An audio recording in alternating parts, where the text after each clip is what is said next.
കൊടുക്കും തോറും ഏറിടുന്ന ഒന്നാണ് അറിവ് എന്ന ഭഗവത്ഗീത വചനത്തിൽ നിന്നും ഈ ദിവസത്തെ ഭൗതിക പോരാട്ടത്തിലേക്ക് എല്ലാ പ്രിയപ്പെട്ട പ്രേക്ഷകർക്കും ഹാർദമായ സ്വാഗതം.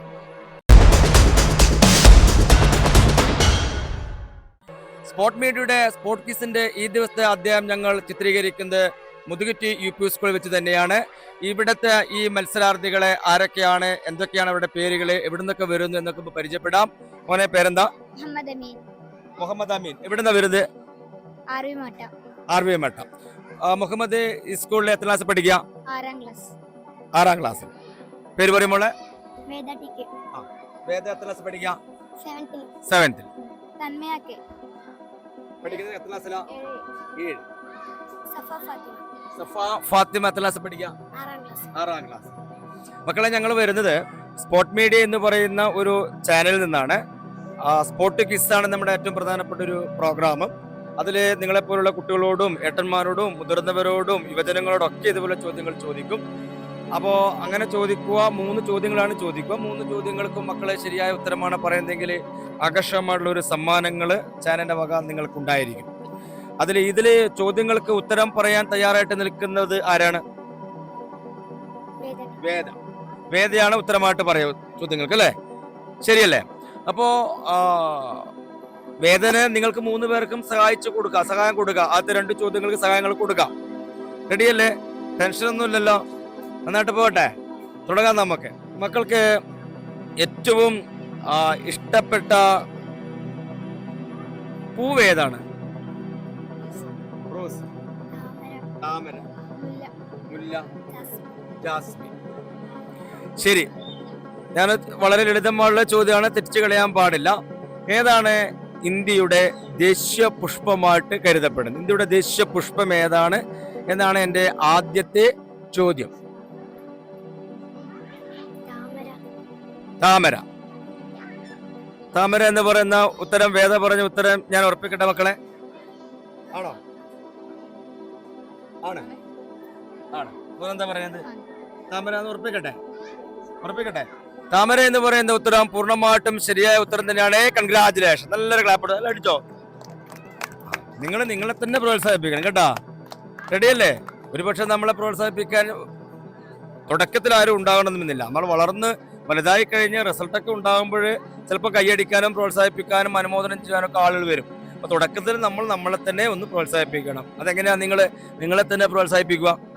നമ്മൾ കണ്ണാടിയുടെ മുന്നിൽ പോയിട്ട് നിൽക്കുക, എന്നിട്ട് കൊള്ളാം, എന്നിട്ട് നമ്മൾ മുതുകിൽ നമ്മൾ തന്നെ ഇങ്ങനെ തലവിടണം. റെഡിയല്ലേ? ശരി, രണ്ടാമത്തെ ചോദ്യം കേൾക്കുവാൻ തയ്യാറാണോ? തയ്യാറാണ്. ഇതില് കവിതകൾ ചൊല്ലുന്ന ആരെങ്കിലും ഉണ്ട് കൂട്ടത്തില്? മോള് ചൊല്ലാറ്? ചെറുതായിട്ട് 2 പേര് ചൊല്ലാറില്ല. നമുക്ക് ഇഷ്ടം കവിതാ പാരായണ മത്സരത്തിലോ കവിതാ രചനയിലോ അങ്ങനെ എവിടെയൊക്കെ പങ്കെടുത്തിട്ടുണ്ടോ? മോൾക്ക് ഇഷ്ടപ്പെട്ട അല്ലെങ്കിൽ ഇപ്പൊ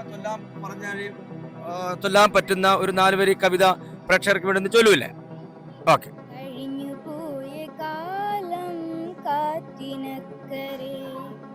കൊഴിഞ്ഞുപോയ രാഗം കടലിനക്കരെ, കഴിഞ്ഞുപോയ കാലം കാറ്റിനക്കരെ, കൊഴിഞ്ഞുപോയ രാഗം കടലിനക്കരെ, മഞ്ഞലയിൽ മുങ്ങി നിന്ന തിങ്കളല്ലയോ പ്രിയേ, തമ്പുരുവിൽ തങ്ങി നിന്ന കാവ്യമല്ലയോ, മഞ്ഞലയിൽ മുങ്ങി നിന്ന തിങ്കളല്ലയോ പ്രിയേ, തമ്പുരുവിൽ തങ്ങി നിന്ന കാവ്യമല്ലയോ, കഴിഞ്ഞുപോയ കാലം കാറ്റിനക്കരെ, കൊഴിഞ്ഞുപോയ രാഗം കടലിനക്കരെ. തന്മയ വളരെ തന്മയത്തോടു കൂടിയാണ് ഈ ഒരു കവിത ആലപിച്ചിട്ടുള്ളത്. നല്ലൊരു കയ്യടി വീണ്ടും ഒന്ന് കൊടുത്തട്ടെ. നല്ല കവിതയായിരുന്നു മോളെ കേട്ടോ. ശരി, ഇനിയിപ്പോഴേ കവിതയാണ് മക്കൾ ചൊല്ലി തന്നിട്ടുള്ളത്. ഞാൻ അടുത്തൊരു ചോദ്യം ഒരു കവിതയുമായി ബന്ധപ്പെട്ട് തന്നെ ചോദിക്കാം. അങ്ങനെയാണെങ്കിൽ കവിതയൊക്കെ അറിഞ്ഞുകൊണ്ട് ചിലപ്പോൾ തന്മയൊക്കെ അതിന് ഉത്തരം പറയാൻ സാധ്യതയുണ്ട്. നിങ്ങളിപ്പോൾ 7ാം ക്ലാസ് കഴിഞ്ഞു, ഈ സ്കൂൾ വിട്ടു പോകണം, പിന്നെ ഹൈസ്കൂള്, പിന്നെ +2, പിന്നെ ഡിഗ്രി, അങ്ങനെ വിട്ട് പോവുകയാണ് ചെയ്യുക. അങ്ങനെയൊക്കെ വിട്ട് നമ്മൾ വളർന്ന് വലുതായി യുവാവും യുവതികളും അച്ഛനും അമ്മയും ഒക്കെ ആയി കഴിയുന്ന സമയത്ത് നമ്മൾ പഠിച്ച ഈ സ്കൂളും ഈ മുറ്റവും ഒക്കെ നമുക്ക് ഒരു ഓർമ്മയായിട്ട് വരും അല്ലേ. അതുമായി ബന്ധപ്പെട്ട് ഒരു കവിതയുണ്ടായിരുന്നു, മോഹം എന്നു പേരുള്ള ഒരു കവിതയാണ്. ഒരു വട്ടം കൂടിയ പഴയ വിദ്യാലയ തിരുമുറ്റത്തെത്തുവാൻ മോഹം, അങ്ങനെ ഒരു കവിത കേട്ടില്ലേ? എൻ്റെ ചോദ്യം മക്കളെ ഇതാണ്, രണ്ടാമത്തെ ചോദ്യം. മോഹം എന്ന് പറയുന്ന കവിത എഴുതിയ ആ കവിയുടെ പേരാണ് പറയുന്നത്. ആരുടെ രചനയാണ് മോഹം എന്ന് പറയുന്ന കവിത?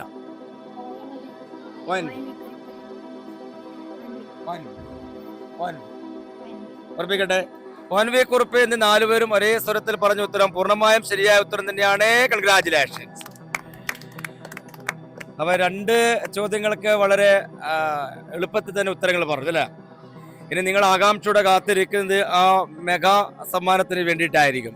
ഇതുപോലെ തന്നെ ശരിയായ ഉത്തരമാണ് അതിന് പറയുകയാണെങ്കിൽ നിങ്ങൾക്ക് നല്ലൊരു സമ്മാനം ചാനൽ ഒരുക്കി വെച്ചിട്ടുണ്ട്. ആ ചോദ്യത്തിലേക്ക് ഞാൻ പോകാം. അപ്പം ഞാൻ ഒന്നാമത്തെ ചോദ്യം എന്താണെന്ന് ചോദിച്ചത് ഓർമ്മയുണ്ടോ? എന്തായിരുന്നു? ഇന്ത്യയുടെ ദേശീയ പുഷ്പം. ഇന്ത്യയുടെ ദേശീയ പുഷ്പമാണ് താമര. കേരളത്തിൻ്റെതാണെങ്കിൽ എന്താ? കേരളത്തിൻ്റെ സംസ്ഥാന പുഷ്പം ഏതാ? കണിക്കൊന്നയാണ്. അങ്ങനെ ഓരോ സംസ്ഥാനത്തിനും ഓരോ രാജ്യത്തിനും അവിടെ അവരുടേതായ പുഷ്പങ്ങൾ ഉണ്ടായിരിക്കും. നിങ്ങൾ പറയേണ്ടത് ഈ രാജ്യത്തിൻ്റെ ദേശീയ പുഷ്പമാണ്. ഏതാണ് ആ രാജ്യം എന്നതിനാണ് കേൾക്കേണ്ടത്. ഏതാണ് തായ്ലാൻഡ് എന്ന് പറയുന്ന രാജ്യത്തിൻ്റെ ദേശീയ പുഷ്പം? തായ്ലാൻഡ് എന്ന് പറയുന്ന രാജ്യത്തിൻ്റെ ദേശീയ പുഷ്പത്തിൻ്റെ പേര് നിങ്ങൾക്ക് അറിയുമെങ്കിൽ നല്ല രീതിയിലുള്ള ഒരു സമ്മാനം നിങ്ങളെ കാത്തിരിക്കുകയാണ്.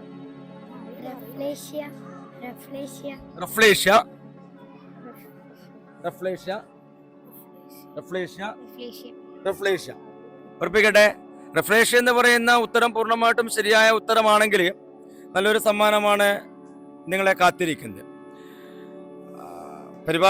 ഞങ്ങളുടെ പരിപാടികള് സസത്രം വീക്ഷിക്കുകയും ഇനി അങ്ങോട്ടുള്ള ഒരുപാട് ക്വിസ് പരിപാടികൾ ഉണ്ടായിരിക്കും.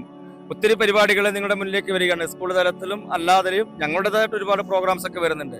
ഇങ്ങനെയുള്ള പരിപാടികൾ നിങ്ങൾ നിർബന്ധമായിട്ട് കാണുകയും അറിയാത്ത ചോദ്യങ്ങൾക്കുള്ള ഉത്തരങ്ങൾ എഴുതി വെക്കുകയും പിന്നീട് വരുന്ന ഏതെങ്കിലും മത്സര പരിപാടിയിൽ അത് ഉപയോഗപ്പെടുത്തുകയും ചെയ്യണം. അപ്പം എന്തായാലും ഒരു ഉത്തരം ഞാൻ പറഞ്ഞേ പറ്റും.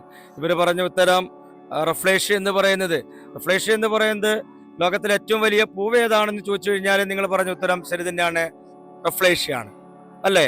പക്ഷെങ്കിൽ തായ്ലാൻഡിന്റെ ദേശീയ പുഷ്പം ഏതാണ് എന്ന് ചോദിച്ചപ്പോൾ നിങ്ങൾ അതാണ് ഉത്തരം പറയുന്നത്. ഈ പൂവിന്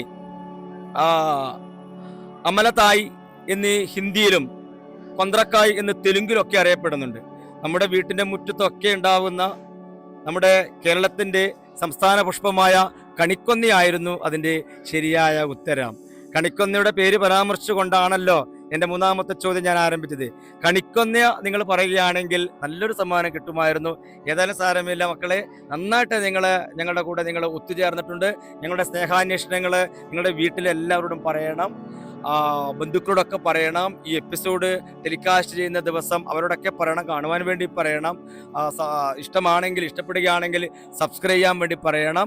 2 ചോദ്യങ്ങൾക്ക് നിങ്ങൾ വളരെ പെട്ടെന്ന് തന്നെ ശരിയുത്തരങ്ങൾ പറയുക വഴി Anjarakandy public welfare cooperative society Chakkarakkal നൽകുന്ന നല്ലൊരു സമ്മാനം.